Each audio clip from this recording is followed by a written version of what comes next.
ದೈನಂದಿನ ಸುದ್ದಿಜಾಲ. ನಮಸ್ತೆ ವೀಕ್ಷಕರೇ, ನಾನು ಅನನ್ಯ ಎಸ್ ಭಾರದ್ವಾಜ್. ವಿಶೇಷ ಸುದ್ದಿಗಳ ಪ್ರಸಾರ ವೀಕ್ಷಿಸಿರಿ.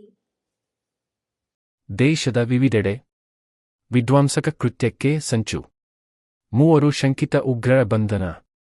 ದೇಶದ ವಿವಿಧೆಡೆ ವಿಧ್ವಂಸಕ ಕೃತ್ಯ ಎಸಗಲು ಸಂಚು ರೂಪಿಸಿದ ಆರೋಪದಲ್ಲಿ ಗುಜರಾತ್ ಭಯೋತ್ಪಾದನಾ ನಿಗ್ರಹ ದಳವು ಎಟಿಎಸ್ ವೈದ್ಯ ಸೇರಿದಂತೆ 3 ಶಂಕಿತ ಉಗ್ರರನ್ನು ಬಂಧಿಸಿದೆ. ಬಂಧಿತರನ್ನು ಡಾಕ್ಟರ್ ಅಹ್ಮದ್ ಮೊಹಿಯುದ್ದೀನ್ ಸೈಯದ್, ಆಜಾದ್ ಸುಲೇಮಾನ್ ಶೇಖ್ ಮತ್ತು ಮೊಹಮ್ಮದ್ ಸುಹೇಲ್ ಎಂದು ಗುರುತಿಸಲಾಗಿದೆ. ಇವರು ದಾಳಿಗೆ ಸಂಚು ರೂಪಿಸಲು ಲಖನೌ, ದೆಹಲಿ ಮತ್ತು ಅಹಮದಾಬಾದ್ನ ಹಲವು ಸ್ಥಳಗಳಿಗೆ ಭೇಟಿ ನೀಡಿದ್ದರು ಎಂದು ಎಟಿಎಸ್ ಅಧಿಕಾರಿಯೊಬ್ಬರು ತಿಳಿಸಿದ್ದಾರೆ. ಡಾಕ್ಟರ್ ಸೈಯದ್ ತನ್ನ ಸಹಚರರೊಂದಿಗೆ ಸೇರಿಕೊಂಡು ರೈಸಿನ್ ಎಂಬ ವಿಷಕಾರಿ ರಾಸಾಯನಿಕ ಬಳಸಿ ವಿಧ್ವಂಸಕ ಕೃತ್ಯ ನಡೆಸಲು ಸಂಚು ರೂಪಿಸಿದ್ದ ಎಂದು ಗುಜರಾತ್ ಎಟಿಎಸ್ನ ಡಿಐಜಿ ಸುನಿಲ್ ಜೋಶಿ ಸುದ್ದಿಗಾರರಿಗೆ ತಿಳಿಸಿದರು. ಇವರಿಗೆ ಸೂಚನೆಗಳನ್ನು ನೀಡುತ್ತಿದ್ದ ಹ್ಯಾಂಡ್ಲರ್ ಇಸ್ಲಾಮಿಕ್ ಸ್ಟೇಟ್ ಖೊರಾಸಾನ್ ಜತೆ ನಂಟು ಹೊಂದಿದ್ದಾನೆ ಎಂದು ಹೇಳಲಾಗಿದೆ.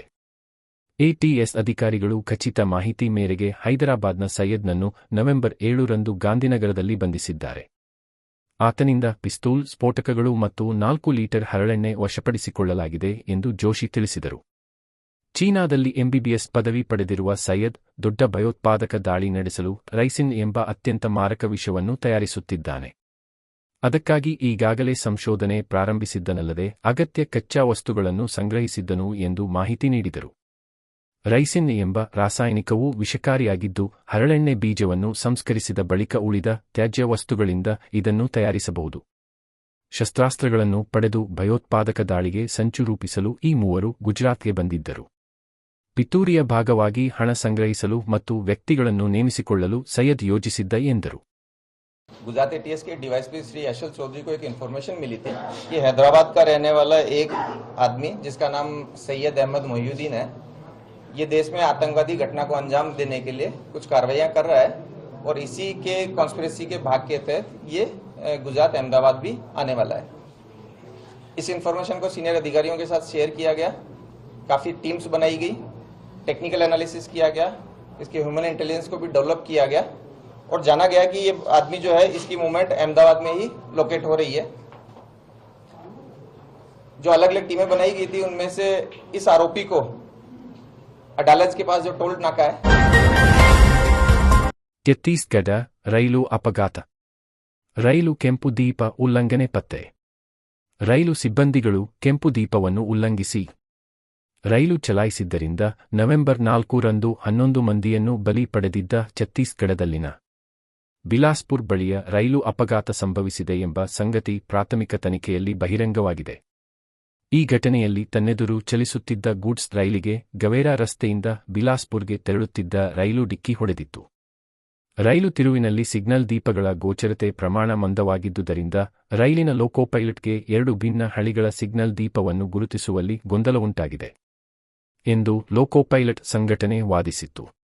ಈ ಕುರಿತು ಸತ್ಯಶೋಧನೆ ನಡೆಸಿದ್ದ ವಿವಿಧ ಇಲಾಖೆಗಳ ಹಿರಿಯ ರೈಲ್ವೆ ಅಧಿಕಾರಿಗಳ ತಂಡ ಈ ಅಪಘಾತವು ಅಪಾಯಕಾರಿ ವಲಯದ ಬಳಿ ಸಿಗ್ನಲ್ ದಾಟುವಿಕೆ ಸಿಗ್ನಲ್ ಪಾಸ್ಟ್ ಡೇಂಜರ್ ಪ್ರವರ್ಗಕ್ಕೆ ಸೇರುತ್ತದೆ ಎಂದು ತನ್ನ ವರದಿಯಲ್ಲಿ ಅಭಿಪ್ರಾಯಪಟ್ಟಿದೆ. ಅಪಘಾತಕ್ಕೀಡಾದ ರೈಲು ಅದೇ ಹಳಿಯಲ್ಲಿ ಸಾಗುತ್ತಿದ್ದ ಗೂಡ್ಸ್ ರೈಲಿಗೆ ಹಿಂದಿನಿಂದ ಡಿಕ್ಕಿ ಹೊಡೆದಿತ್ತು. ಈ ಘಟನೆಯಲ್ಲಿ ಆ ರೈಲಿನ ಲೋಕೋಪೈಲಟ್ ವಿದ್ಯಾಸಾಗರ್ ಸ್ಥಳದಲ್ಲೇ ಮೃತಪಟ್ಟರೆ, ಗಂಭೀರವಾಗಿ ಗಾಯಗೊಂಡಿದ್ದ ಅವರ ಸಹಾಯಕನನ್ನು ಆಸ್ಪತ್ರೆಗೆ ದಾಖಲಿಸಲಾಗಿದೆ. ಆದರೆ ಈ ಅಪಘಾತಕ್ಕೆ ಕಾರಣವಾದ ಸನ್ನಿವೇಶಗಳ ಕುರಿತು ಹೇಳಿಕೆ ನೀಡುವ ಸ್ಥಿತಿಯಲ್ಲಿ ಅವರಿಲ್ಲ ಎಂದು ಹೇಳಲಾಗಿದೆ.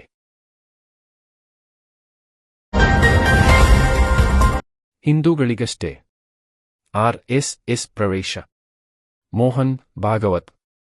ಹಿಂದೂಗಳಿಗಷ್ಟೇ ಆರ್ಎಸ್ಎಸ್ಗೆ ಪ್ರವೇಶ ಎಂದು ಆರ್ಎಸ್ಎಸ್ ಸರಸಂಘ ಚಾಲಕ ಮೋಹನ್ ಭಾಗವತ್ ಹೇಳಿದರು. ಬೆಂಗಳೂರಿನ ಪಿಎಸ್ ವಿಶ್ವವಿದ್ಯಾಲಯದಲ್ಲಿ ಸಂಘದ 100 ವರ್ಷದ ಪಯಣ ನವಕ್ಷಿತಿಜ ಕಾರ್ಯಕ್ರಮದ ಭಾಗವಾಗಿ ಭಾನುವಾರ ಆಯೋಜಿಸಲಾಗಿದ್ದ ಪ್ರಶ್ನೋತ್ತರದಲ್ಲಿ ಮುಸ್ಲಿಮರು ಆರ್ಎಸ್ಎಸ್ಗೆ ಬಂದರೆ ಸೇರಿಸಿಕೊಳ್ಳುತ್ತೀರಾ ಎಂಬ ಪ್ರಶ್ನೆಗೆ ಅವರು ಉತ್ತರಿಸಿದರು. ಹಿಂದೂಗಳಷ್ಟೇ ಆರ್ಎಸ್ಎಸ್ಗೆ ಬರಬೇಕು. ಭಾರತೀಯರೆಲ್ಲರೂ ಹಿಂದೂ ಎಂದು ಭಾವಿಸುವವರನ್ನು ನಾವು ಹಿಂದೂ ಎಂದು ಪರಿಗಣಿಸುತ್ತೇವೆ. ಆದರೆ ಮುಸ್ಲಿಮರು, ಕ್ರೈಸ್ತರು, ಬ್ರಾಹ್ಮಣರು, ಹಿಂದೂಗಳಲ್ಲಿನ ಇತರ ಜಾತಿಯವರೆಂದು ಬರುವವರಿಗೆ ಆರ್ಎಸ್ಎಸ್ಗೆ ಪ್ರವೇಶವಿಲ್ಲ. ಶಾಖೆಗೆ ಬರುವವರು ಈ ಎಲ್ಲ ಪ್ರತ್ಯೇಕತಾ ಭಾವವನ್ನು ಹೊರಗಿಟ್ಟು ಬರಬೇಕು ಎಂದರು. ಭಾರತದಲ್ಲಿ ನಿಜವಾಗಿಯೂ ಜಾತೀಯತೆ ಇಲ್ಲ, ಇರುವುದು ಜಾತಿ ಕುರಿತ ಗೊಂದಲ ಮಾತ್ರ, ಅದನ್ನು ರಾಜಕೀಯ ಲಾಭಕ್ಕಾಗಿ ಸೃಷ್ಟಿಸಲಾಗಿದೆ. ಶಾಖೆಗೆ ಬರುವವರ ಜಾತಿ ಧರ್ಮವನ್ನು ನಾವು ಲೆಕ್ಕಹಾಕುವುದಿಲ್ಲ, ಅವರನ್ನು ಹಿಂದೂ ಎಂದೇ ಪರಿಗಣಿಸುತ್ತೇವೆ ಎಂದರು. ದೇಶ ವಿಭಜನೆ ಏಕಾಯಿತು ಎಂದು ಸಭಿಕರು ಕೇಳಿದ ಪ್ರಶ್ನೆಗೆ ಅದಕ್ಕೆ ಹಲವಾರು ತಾತ್ಕಾಲಿಕ ಕಾರಣಗಳು ಇರಬಹುದು. ಆದರೆ ಹಿಂದೂಗಳ ಸಂಖ್ಯೆ ಕಡಿಮೆಯಾಗಿತ್ತು ಅಥವಾ ಹಿಂದೂ ಭಾವ ಕುಗ್ಗಿತ್ತು ಎಂಬುದೇ ವಿಭಜನೆಗೆ ನಿಜವಾದ ಕಾರಣ ಎಂದು ಉತ್ತರಿಸಿದರು. No Brahmin is allowed in Sangha. No other caste is allowed in Sangha. No Muslim is allowed, no Christian is allowed, no Shaiva, no Shakta. Only Hindu is allowed. So people with different denominations, Muslim. Cheluvarayaswamy ದೇವರ ದರ್ಶನ ಪಡೆದ ಉಪರಾಷ್ಟ್ರಪತಿ. ಮಂಡ್ಯ ಜಿಲ್ಲೆಯ ಪಾಂಡವಪುರ ತಾಲೂಕಿನ ಮೇಲುಕೋಟೆಗೆ ಉಪರಾಷ್ಟ್ರಪತಿ CP. Radhakrishnan ಅವರು ವಿಶೇಷ ಸೇನಾ ಹೆಲಿಕಾಪ್ಟರ್ ಮೂಲಕ ಭಾನುವಾರ ಬೆಳಿಗ್ಗೆ ಬಂದು ಚೆಲುವರಾಯಸ್ವಾಮಿ ದೇವರ ದರ್ಶನ ಪಡೆದರು. ಇದೇ ಸಂದರ್ಭದಲ್ಲಿ ರಾಜ್ಯಪಾಲ ತಾವರ್ ಚಂದ್ ಗೆಹ್ಲೋಟ್, ಕೇಂದ್ರ ಉಕ್ಕು ಹಾಗೂ ಬೃಹತ್ ಕೈಗಾರಿಕೆ ಸಚಿವ ಎಚ್.ಡಿ. ಕುಮಾರಸ್ವಾಮಿ ಹಾಗೂ ಕೃಷಿ ಸಚಿವ ಹಾಗೂ ಜಿಲ್ಲಾ ಉಸ್ತುವಾರಿ ಸಚಿವ ಎನ್. ಚೆಲುವರಾಯಸ್ವಾಮಿ, ಮೇಲುಕೋಟೆ ಶಾಸಕ ದರ್ಶನ್ ಪುಟ್ಟಣ್ಣಯ್ಯ, ಜಿಲ್ಲಾಧಿಕಾರಿ ಕುಮಾರ, ಜಿಲ್ಲಾ ಪೊಲೀಸ್ ವರಿಷ್ಠಾಧಿಕಾರಿ ಮಲ್ಲಿಕಾರ್ಜುನ ಬಾಲದಂಡಿ ಹಾಗೂ ಇತರರು ಉಪಸ್ಥಿತರಿದ್ದರು.